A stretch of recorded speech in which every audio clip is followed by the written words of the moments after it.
Welcome back to the Sports Information Podcast. I'm your host, Hopkins, Season 2, Episode 9. We are rolling right into Week 9 of the NFL. We've picked 8 weeks so far. 9-4 record in Week 8. 83, 37, and 1 on the year. That stinking Packers and Cowboys game just will forever haunt our record. But 68% on the year still. We were 68.98% last week, if you want to bring out the decimals. 68.79 or something like that this week, whatever 9-4 is percentage-wise. Sitting right at that 68 to 70% all year long, very steady. I actually have a full ledger of our record. So just a recap, while we're kind of, we're heading into the halfway mark of the 18-week NFL season. Week 1, we were 11-5. Week 2, we were 12-4. Week 3, we were 10-6. Week 4, we were 10-5. Week 5, we were 5-9. Kind of fell off there. Oh, pardon me. Week 4, we were 10-5-1. That was the Packers and Cowboys game. Week 6, this is where we started to turn the tide. 12-3. Last week, 14-1, huge. And then back to 9-4 this week, back to earth a little bit. Still feeling really good about where we're at in the season, right? We want to be at that 80% mark. 70, 75 would be awesome. 80's great. That's where we're shooting for. That's about where we were last year. We'd love to hit it. Let's just jump right into the recap, actually. I don't have anything else to say. So, Minnesota at Los Angeles, called it. Nothing to see here. 37-10 win, 27-point victory. In SoFi, Harbaugh and Herbert back on the W side of the win-loss column. Nail right on the head. Sunday, October 26th, Chicago at Baltimore. We had a caveat on this game. We were just wrong regardless, but we said Chicago. Caveat was Baltimore would win if Lamar plays. Lamar didn't play. Baltimore lied on their injury report, broke some rules there. Didn't matter. They still got the win at home against the Bears. The worst part is the Bears kind of had a chance to take that game there. But then Caleb throws that pick out of his own end zone, giving the Ravens excellent field position. I don't care how bad Derrick Henry's been playing. I don't care how long Lamar's been out. They're going to get a touchdown off that for sure. And that was at a pivotal moment in the game when the score was still very manageable. Could have turned things around, but Caleb just did not look very good overall that day. And it comes to show that you can have as good a coach as you want, but your quarterback still has to go out there and execute. I still believe Caleb Williams will figure it out. He'll be able to execute Ben Johnson's system. They're going to stick together. They're going to find success long-term in Chicago. It didn't happen on Sunday. Miami at Atlanta.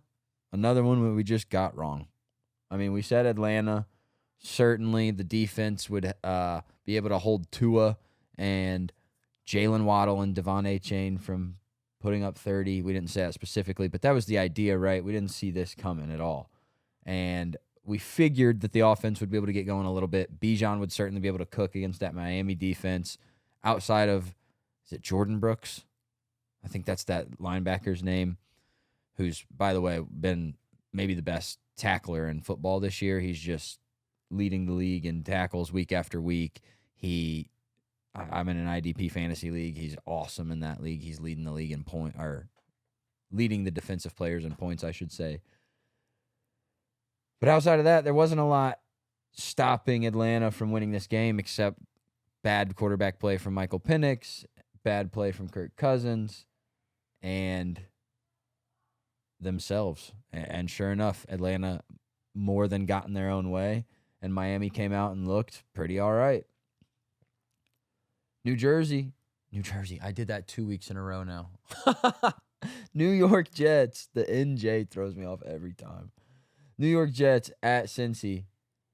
Oof. Not only did I not think they would cover that spread, well, actually, I'm not going to say that.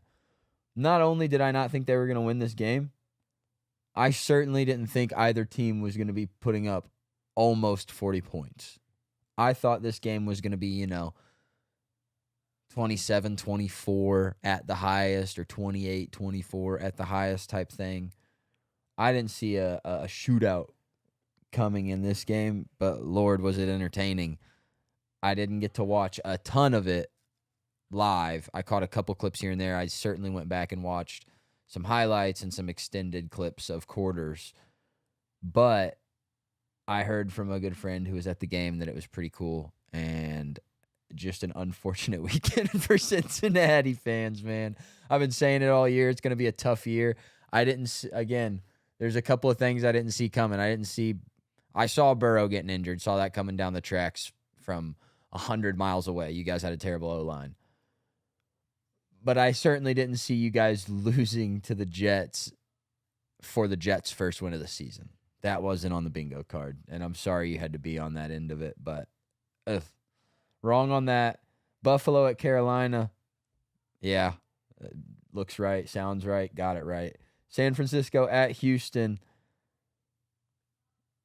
wrong.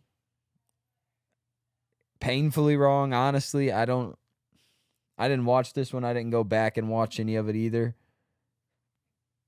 I'm just hurt that I was wrong about it, to be honest. I don't think Houston is really all that good this year, and it just makes you wonder what is San Francisco going through right now? I know they're playing Mac Jones, but what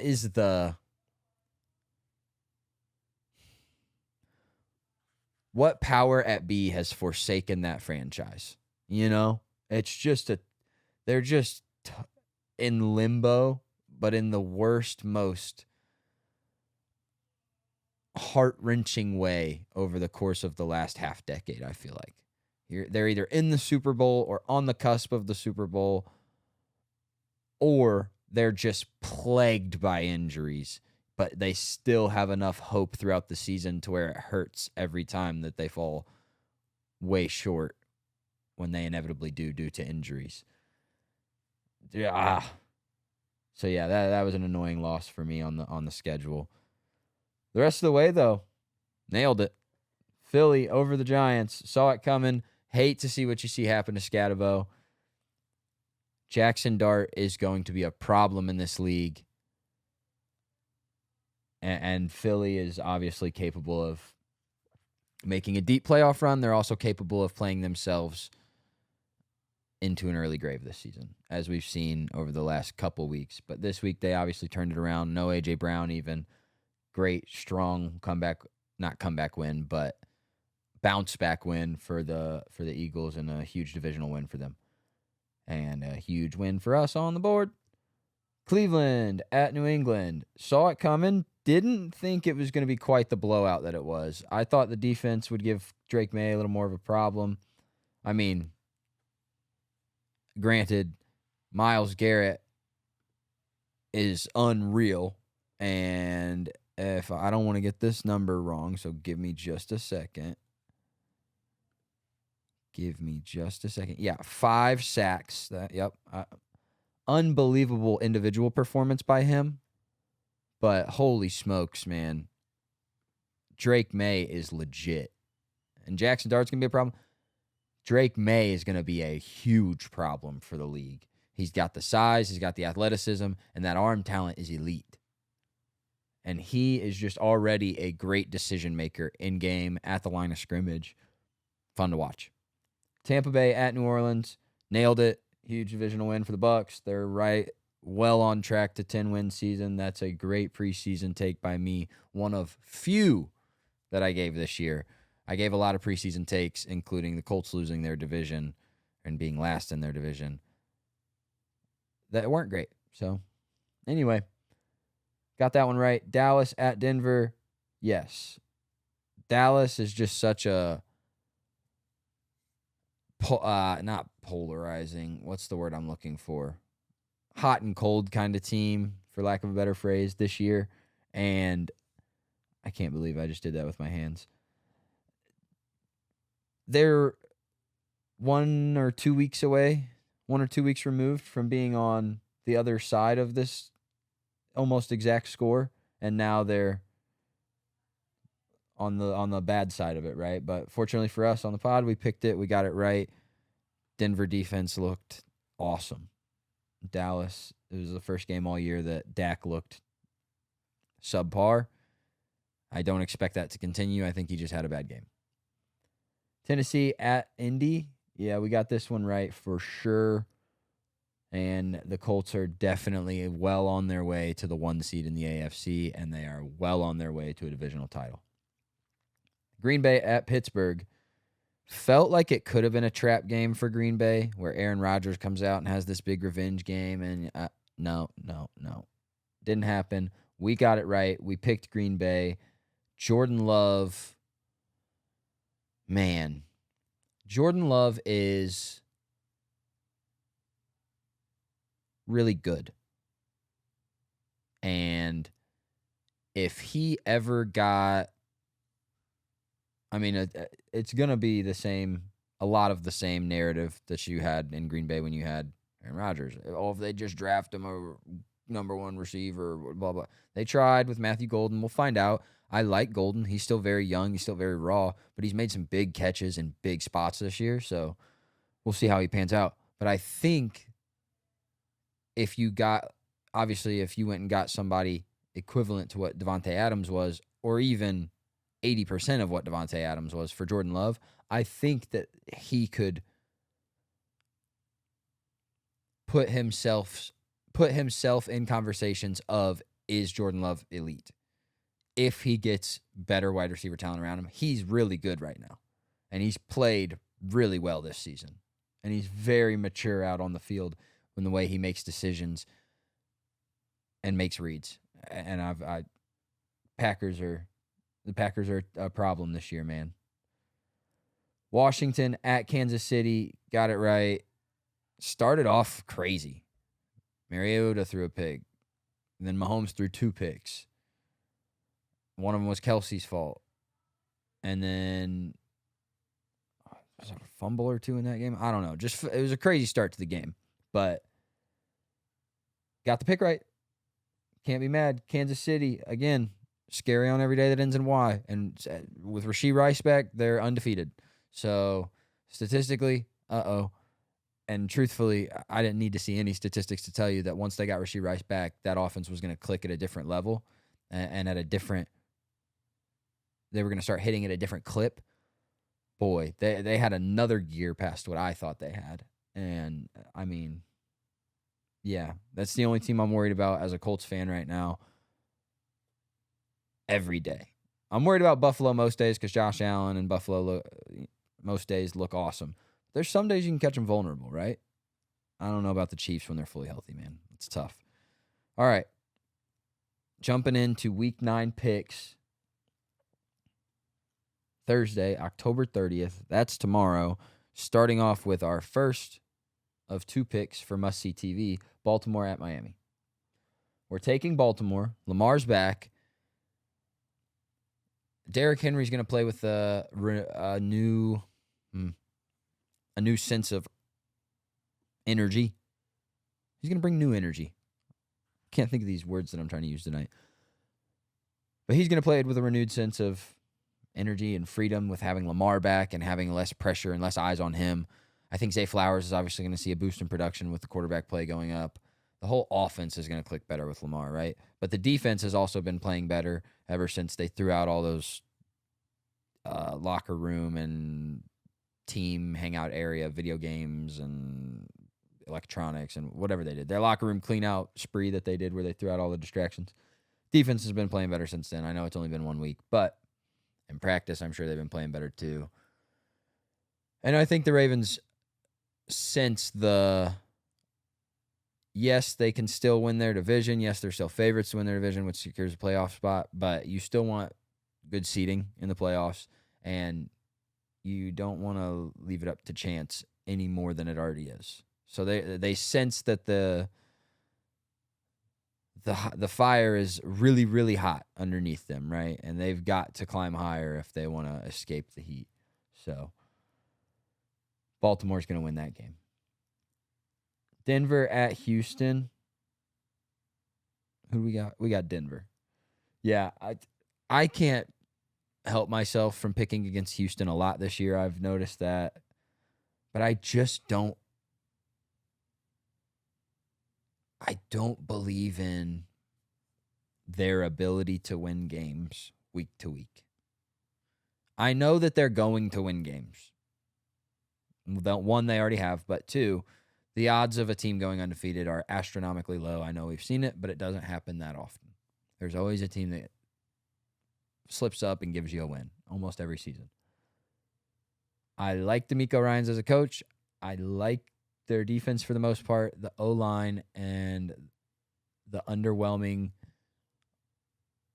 presence of offensive weapons and talent in general, other than the quarterback and Nico Collins, concern me. So, can't help myself. I'm picking against Houston 2 weeks in a row now when they've been at home. Were they at home last week? They were. Yeah, 2 weeks in a row I'm picking against them at home. Denver's going to get it done for me. Carolina at Green Bay. Give me the Packers. Minnesota at Detroit. This one has potential because it's a divisional game and because Justin Jefferson is playing and because Kevin O'Connell is the coach and because Brian Flores and that defense are legit. It has potential to be, and the Lions are the Lions, obviously. This has potential to be a must-see TV game. I'm not calling it that. I'm not pinning it as one. I'm telling you it has potential to be one. Give me the Lions. I don't trust J.J. McCarthy. I don't trust even if he was good in his first game.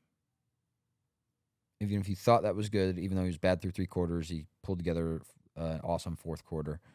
And then he was bad in the next game until he got injured. But let's say he was good on every snap of football he took until he got injured this year. The inconsistency that has been the Vikings quarterback play this year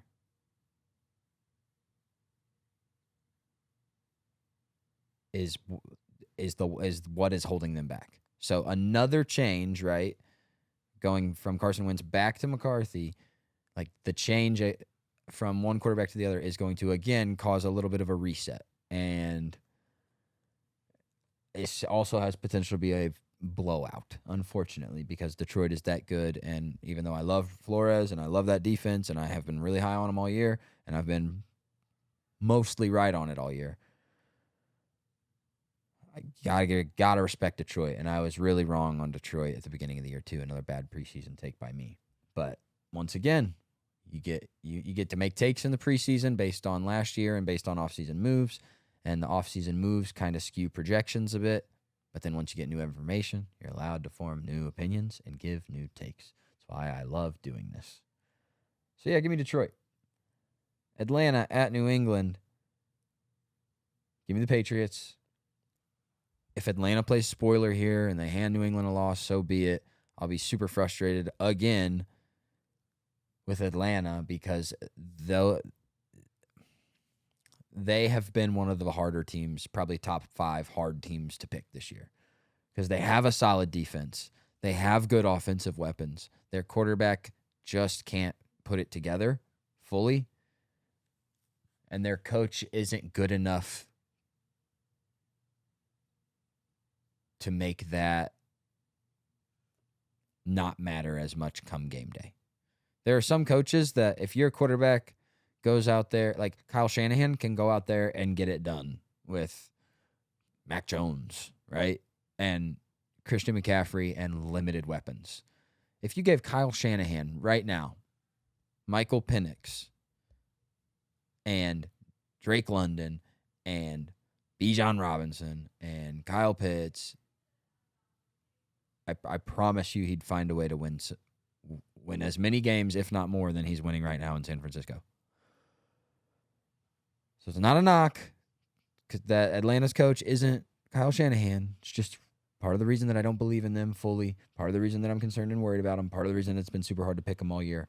But I'm taking New England because I believe in Drake May. God, what is their coach's name?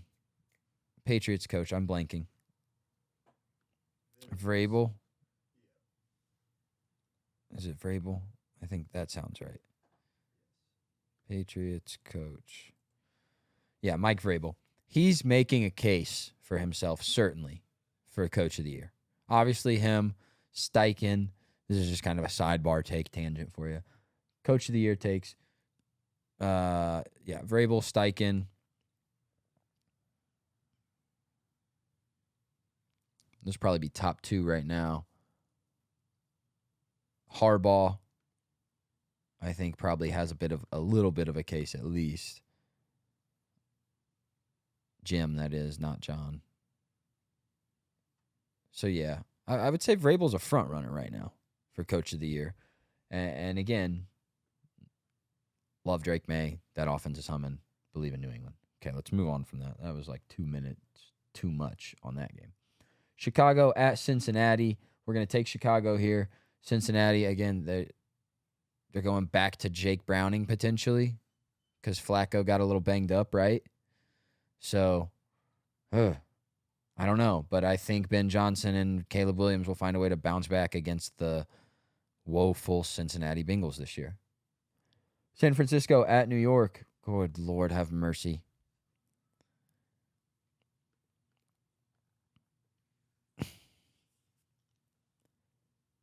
In theory, if Scatabo didn't get injured, I'd probably want to really take New York here. I'm going to play it safe again this week and take San Francisco.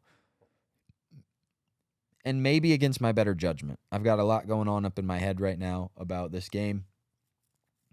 Not really here to I'm not going to unpack it all. I'm not here to focus on this game tonight. I've got other things I'd rather talk about. But this is one of those games that I don't feel awesome on either side of this week. I'm going to take the safe side, take the favorites. I'm going to take the better coach. I'm going to take the better running back. I'm going to take better coach and better running back versus better quarterback and better defense. Honestly, we're taking the Giants. Brock Purdy might come back, and that maybe gives the Niners a boost. And again, I don't feel super awesome on either side of it this week. But I'll take the better quarterback and the better defense with a coach who's been doing pretty all right this year versus the better coach with the better running back, but everything else about the team scares me. So, yeah, I'll take the Giants, but I'm not with a bullet, right? Anyway, changing that pick live to the Giants. It's on record. Indy at Pittsburgh. We're taking Indianapolis. This feels like a trap game. We're like 8-21, 8-24 all time against Pittsburgh. We're rolling this year. Pittsburgh's not. Steichen has been unbelievable at manipulating defenses through the first half and then cashing in big in second half, or just cashing in big through the whole game, putting up points all year long. We are on a historical start to the season. We're putting up historical cumulative numbers. One of the most efficient offenses in the last quarter century. Give me Indy here, man. It's a great day to be a Colts fan. I can't tell you how happy I am to be wrong about that. I'm bummed I was as right as I am about Cincy, and I'm stoked that I was as wrong as I am about Indy, because this is just polar opposite of what I saw. But again, it's all my nightmare is in full swing. My biggest nightmare. Daniel Jones gives us one Fugazi year, and we'll see how the rest of it looks, right? Because if next year and the year after that and the year after that, if it's all bad, that I got right, and that will piss me off. So we're knocking on wood, and we're praying that this is here to stay to some degree and some capacity. Los Angeles at Tennessee. Give me Los Angeles. Hope I don't need to say too much more on that. I was dead wrong on Cam Ward heading into the year in terms of him needing more attention. He certainly deserves none, but I'm not ready to write him off. He's got horrible coaching. He's got an abysmal supporting cast. His defense sucks. And more often than not, franchises fail young quarterbacks than young quarterbacks fail franchises. He's not being helped in any capacity. If you can give him any kind of help and he doesn't show any signs of life or any improvement, okay. Then we can start to talk about, is he overrated? Was he overdrafted? But until then, the guy who holds the record for most passing touchdowns in Division One men's, Division One NCAA football history, and was drafted number 1 overall, till we get him some sort of help, some sort of improvement in his facilities or in his staff or in his teammates, not ready to write him off in any capacity. I think he's just flailing for life in a burning organization. And I think the Chargers are going to dismantle them. Jacksonville at Las Vegas. This is another game I don't feel good about being on either side of. And I'm going to take Las Vegas at home. I think Max Crosby's going to get after Trevor Lawrence, no problem. And I think Pete Carroll can outcoach Liam Cohen. And Genty's awesome. Bowers is coming back, I believe. I saw that. And Geno can put together one awesome game this year. Maybe it's this week. Let me take Las Vegas as a home dog. Los Angeles Rams hosting New Orleans. Give me the Rams. Hope I don't need to say too much on that. Puka's coming back. It's going to be awesome. I can't wait. The second must-see TV game of the week. I hope this is no surprise. It's always must-see TV when these two quarterbacks face off, whether it's the regular season or the playoffs. And to add to it, the Chiefs are 1-4 in the Patrick Mahomes era against the Bills in the Josh Allen era. So head-to-head in the regular season, Mahomes, Allen. Allen is up 4-1. In the playoffs, Mahomes is 4-0. It's another reason that it's always must-see TV. Give me Kansas City. Road dog. I'm taking them. -2. I mean, every time Mahomes beats Josh Allen, it feels like it's on a last-second field goal or a last-second touchdown, so it's probably a safe spread to take. Buffalo, though, man, they certainly could go win this game, right? History tells you that that's what's going to happen. This is their Super Bowl. This is where they play the biggest every year in the regular season. But the fucking Kansas City Chiefs are just so gosh darn good this year. And people don't see that yet. And this is going to be the game where people are like, oh, fuck. People are going to start to panic because they're going to start to realize their teams inevitably will have to go through Arrowhead, maybe Arrowhead, but definitely Kansas City and Patrick Mahomes and Andy Reid once again if they want to get to where they're praying and hoping they get to. My Colts included. Even if we're the number 1 seed, we eventually will have to play them. And I promise you, Patrick Mahomes and the Kansas City Chiefs are not afraid of a fucking road playoff game.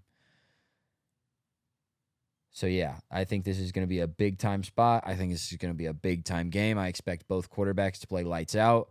Give me the Chiefs to come out on top. Seattle at Washington. Give me Seattle. Jaden Daniels might be back. Seattle's defense looks awesome. Sam Darnold, as long as he doesn't go full pumpkin mode. I know it's Halloween weekend. If he doesn't go full pumpkin mode, we'll be fine. And they should win that game. Arizona at Dallas, Monday Night Football. Feels like it should be must-see TV, right? You've got Dak Prescott at home with George Pickens and CeeDee Lamb's back and Javonte Williams playing awesome. And they're playing a bad Arizona Cardinals team, but Marvin Harrison Jr. is on that team. So, there's big names in this game. It's the Dallas Cowboys. It's in Dallas. It's Monday Night Football. I can't promise you that it's going to be must-see TV. I can't promise you that this game won't be 23-17 which sometimes could be must-see TV, but this game could also be 23-17 is a little high score, mid-score. This game could be 17-3. It could just not be a fun game to watch. It could also be an electric game. So, obviously, I'll be watching. It's a standalone game. It's the only football on that night. But it just feels like one of those games that you have absolutely no idea what you're going to get except for a Dallas win. So, that is a 1, 2, 3, 4, 5, 6, 7, 8, 9, 10, 11, 12, 13, 14. 14-0 week. 1, 2, 3, 4, 5, 6, 7, 8, 9, 10, 11, 12. Yep. 14 games, 14-0 week right there. And if it's not, it's 13-1. And I know which game we will miss, but I'm not going to say it. All right. Next, I want to talk about, I got one other take. Atlanta's on fraud alert. The Falcons. I forgot to mention that earlier. They're on fraud alert. So, yeah, we're just going to brush over that. Don't want to spend too much time on it. If you need explaining, go watch the tape or just go back and look at my picks and then go look at the record, and that's why they're frauds. Wide receiver tiers. This is what I wanted to do. Super excited with this tier maker subscription that I got. It's great. Again, I don't love how it contrasts on the screen to you guys, but it's the best we can do. Changed the white background, so hopefully it's a little better. And these aren't all the receivers in the league. These are just some of the most relevant ones to me and to my counterpart, that is the producer. And this is a tier list that we came up with. I'll kind of briefly walk through this and talk about why we've got guys where we've got them. So you've got Elite Alpha, Alpha, Solid 1, Alpha Potential, part of a 1-2 punch, and a true number 2. Those are the tiers we're going with. Don't pay attention to any of that other stuff. It shouldn't be on the screen. Jamar, Puka, Amon-Ra, JSN, Jettas, CD. This is all based on this year. Nothing else matters. Nothing, not nothing else. So 10% of what went into our opinions here. Let me rephrase that. Everything that these guys have done cumulatively in their career was 10% of our weight in opinion.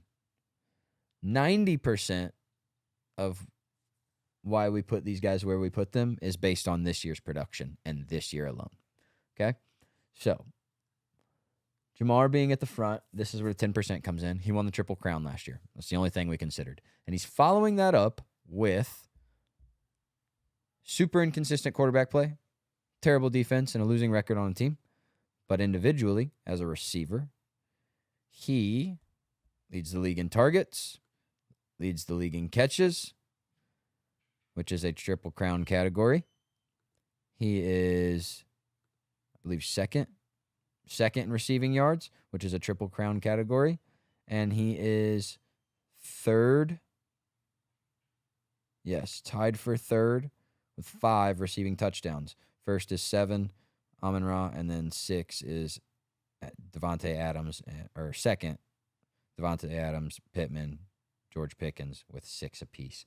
So he is once again producing at an elite level with way below average quarterback play, with an awful offensive line. So you've already got below average quarterbacks throwing you the ball, and they're behind a terrible O-line with a run game that is next to non-existent.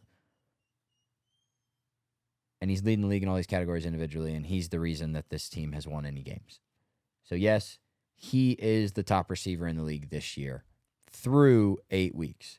These are our mid-season, heading into mid-season wide receiver tiers. Puka, through 5 weeks, I said he was the best receiver in football, and I'll die on that hill. You look at the first 5 weeks of football, he sure was. Since then, he's missed. Availability is the best ability. We're going to give it to Jamar. When Puka was playing, he was leading the league in everything except receiving touchdowns. He's just not a red zone monster or a breakaway touchdown scorer like Jamar is. And he still puts up elite numbers, and it's all he's done since he stepped foot in the league. So until he went down, he was number 1. He went down. Jamar never missed a beat still. And Jamar was on his heels the whole way. Jamar would have been 2, right? If Puka hadn't missed any time and he kept doing what he was doing, he'd probably be 1, and Jamar would be 2 still. I have to flip them because availability, best ability, plus you're still producing at the elite level. Amon-Ra, third.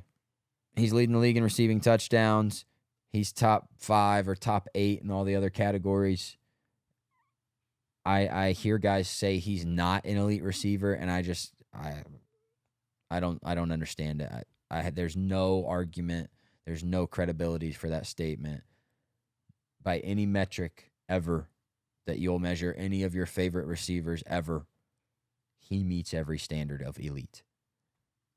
Not to mention he's the best pass blocking receiver in the league probably. So he's always on the field. JSN, what a breakout season for the kid. Not even a breakout season because last year he did really well. Last year was really his breakout season. But this year he solidified himself as an elite alpha. He is, some people are calling him the best receiver in the league right now. A lot of fantasy people, definitely. But yeah, kid's special. These two, they obviously have fallen compared to where they would be. But again, this is based on this year. They're still elite talents.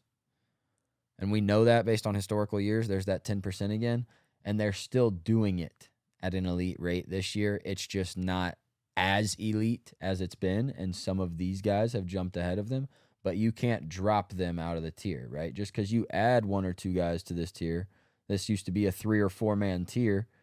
Now it's a 5, 6 man tier. Just because a couple guys got added does not mean guys have to drop. So they're staying up in the tier. They've just been bumped to the end of it for now. Both of them more than have the talent to jump back to the front. Both of these guys have been at the front of this tier at one point in their career. So, second tier, alphas, Garrett Wilson, George Pickens, Emeka Egbuka, Drake London, Malik Neighbors, Rashee Rice, Brian Thomas Jr., Tetaroa McMillan. Garrett Wilson, year over year, just balls as a receiver in horrible wide receiver conditions. Bad quarterback play, bad coaching, bad system, inconsistent, and most of the time, pretty bad run game. And this year, he's doing it again. Again. He's that dude. He totally is a step away or a good trade away from being an elite alpha. If he was in Indianapolis right now, could you imagine if we had him instead of Pittman? Holy shit. George Pickens. Let the George Pickens trade, because some people might tell you he's an elite alpha. I would just keep him as an alpha. But that's a prime example, because last year and every year before, he'd have been a solid one with alpha potential. He is an alpha. And we saw that when CD went down, and even when CD's been back, Dak Prescott still loves throwing to George Pickens because he's an alpha. Right? So put Garrett Wilson in a better situation, he could make the same jump that Pickens kind of did. Egbuka establishing himself as an alpha right away. Rookie season, it's awesome. Drake London, we might have to touch back up on these because we got to get to questions still. So let me fly through the rest of this, touch up on these names, and I'll come back to this list next week. Maybe we'll revise it a bit. But Egbuka's been balling rookie year. Drake London is an alpha. He's a target monster. His catch radius is insane, and his ability to catch contested balls is insane. Malik Neighbors went down. He started off the season fine. He started and he had a historic rookie season. So we're putting him as an alpha, and we know that he is. Rashee Rice comes back and immediately asserts himself as the alpha. Immediately balls out, both games back. Huge impact for his team. And that's after last year. He got injured and such. But in the first 2 games that he played in last year, he was a baller. I believe he is an alpha receiver in this league. Brian Thomas Jr., he's getting a lot of benefit of the doubt that his 10% of last year, taking last year into accountability, is probably weighing more than 10%, because this year he's been quite the no-show, but I believe he's an alpha. McMillan is another rookie that has asserted himself right away as a definite alpha. Romo Dunze, solid one, alpha potential. Maybe already an alpha, but I still want to see a little more.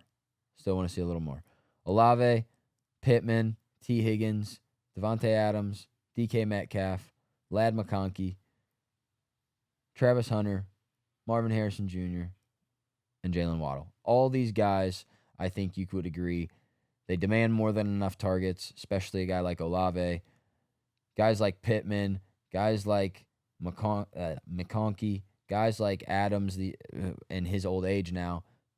Huge possession down receivers. They make big third down catches all the time. Part of a 1-2 punch. Debo has been awesome this year, but I don't think he's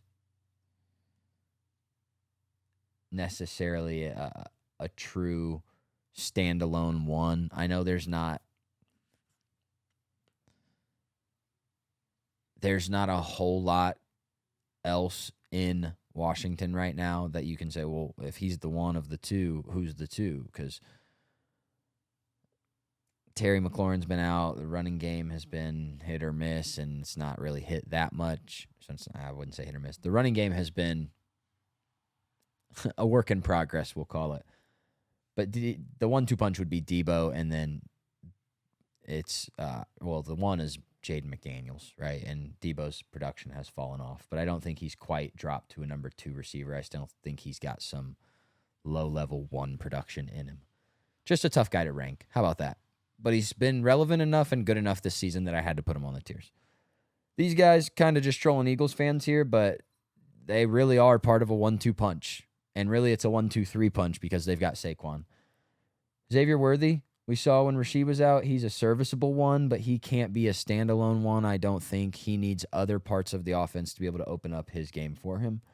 And then Cortland Sutton, once again, the wide receiver 1 in Denver, but he's a true 2, and he would be an awesome number 2 for his career if he could be a number 2 behind even a T. Higgins, behind even a Jalen Waddle, right? A DK Metcalf, like an A.J. Brown, a Debo Samuel.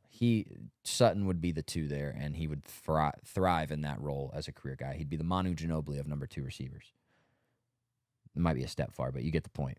Okay, that's the quick version of the tiers. We're at about 43 minutes here, so we need to get through some questions.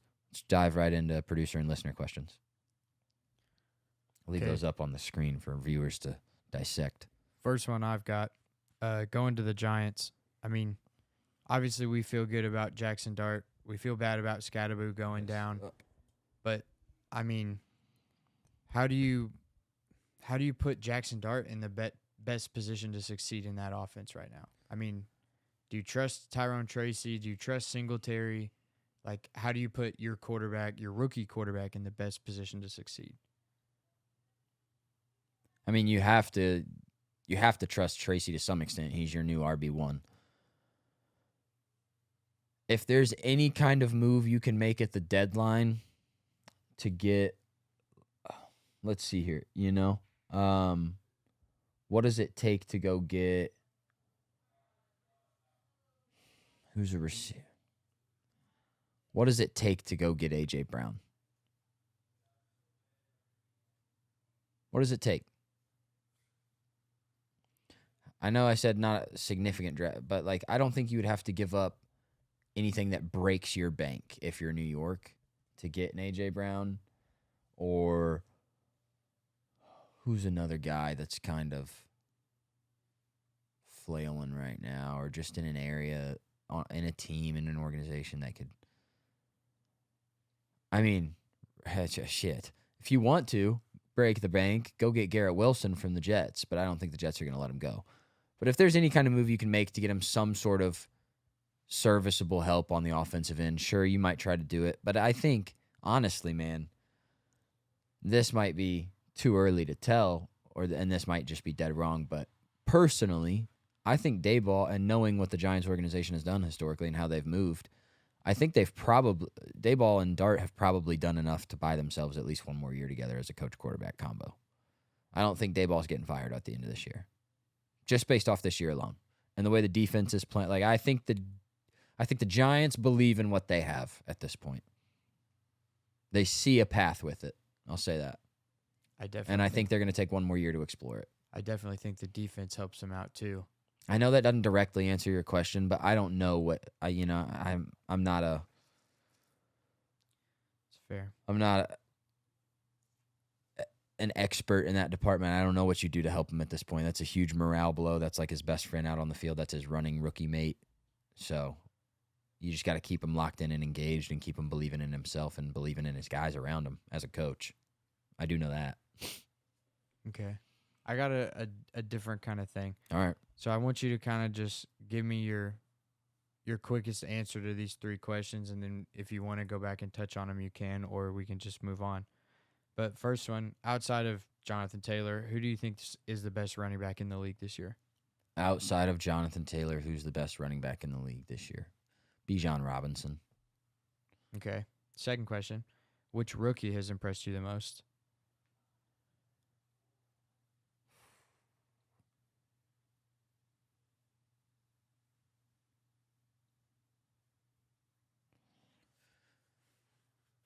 True rookie, and I'm only answering it this way because I want to. I know you're asking. True rookie.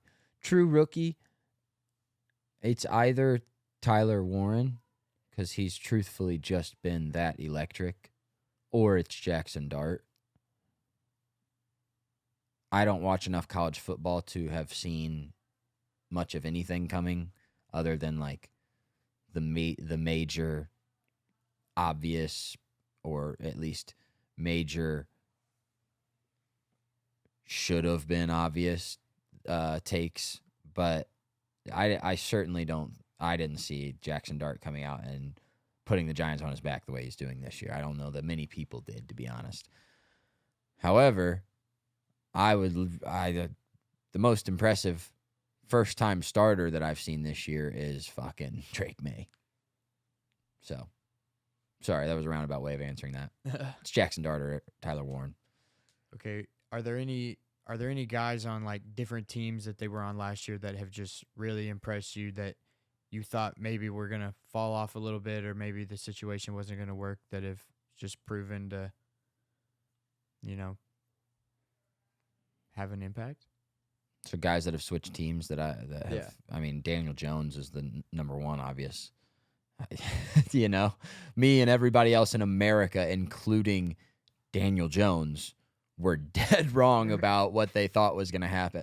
I would almost bet any amount of money ever, and this is a legal bet for me to make if it was allowed to be bet, if it was a real prop. I would bet any amount of money ever on the fact that if you had a time machine and you could go back to the day that Daniel Jones signed his contract with the Colts and said, "What are your expectations here?" He'd say, "Earn a starting role and not flop." He'd be like, that's my baseline. And he'd probably say my ceiling is like, solid 9-8, 10-7 record at best, and a first-round playoff exit. There's no way even Daniel Jones saw this coming. However, we're glad to be here. So, yeah, Daniel Jones. Who else? Switch teams, made a big impact. Cam Bynum, defensively for the Colts. That's another big one. I'm trying to think here, though. Keenan Allen, back to the Chargers. I didn't think he had that much left in him. Or this much left in him, I should say, because the season's not over. So I was going to say Devontae Adams. Oh, I mean, I like to think that I was right in line. I think I was pretty right in line with my expectations there. I knew Puka was going to be the runaway one. I had no doubt about that. Others did, including one of my good friends. But I had no doubt that Tay was going to be better than Cooper Kupp was last year, and that Tay still had a lot more to give, for sure.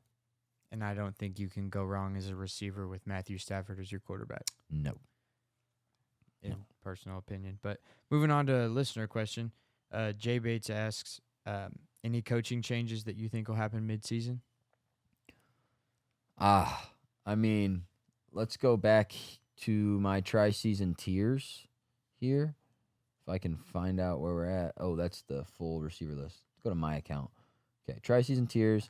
I said here, fire your coach and liquidate some assets. The Titans already did fire a coach. The Dolphins are starting to win games. I think Mike McDaniel's bought himself at least till the end of the season. The Saints, maybe. The Cardinals, maybe. And it's never off the board that the Jets just make a change because they know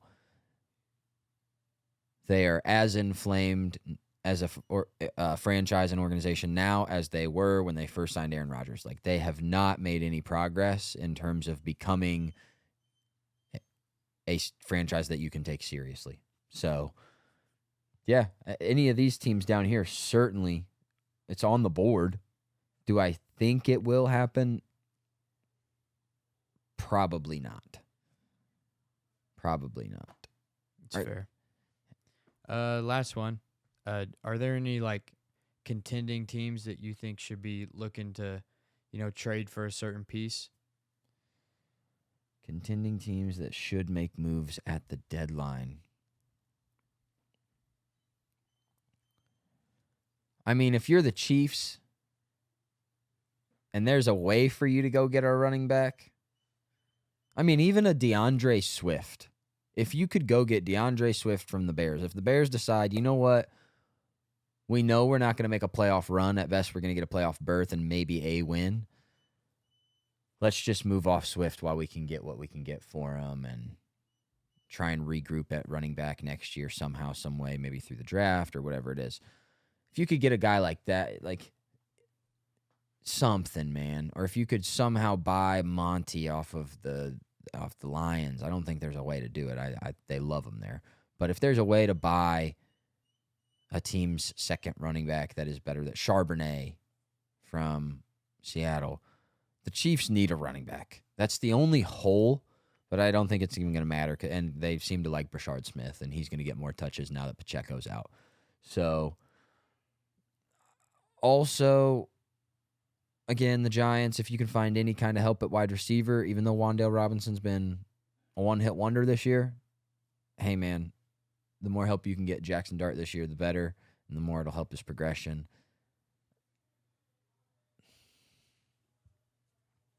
Who else? It's a good question. I wish I would have been prepared for that. But, yeah, I mean, I'm sure there's a couple other teams that come to mind. The Ravens need to make something defensively. Which seems crazy to say. Yeah. Who's... I mean, Cincy, I don't know what you do.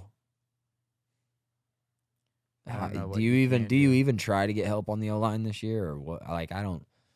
It's just so tough. I mean, if I'm Cincinnati, and I don't like saying this from an offensive perspective, but what can you give for T. Higgins? Why not shop him? Shop Chase Brown. Yeah.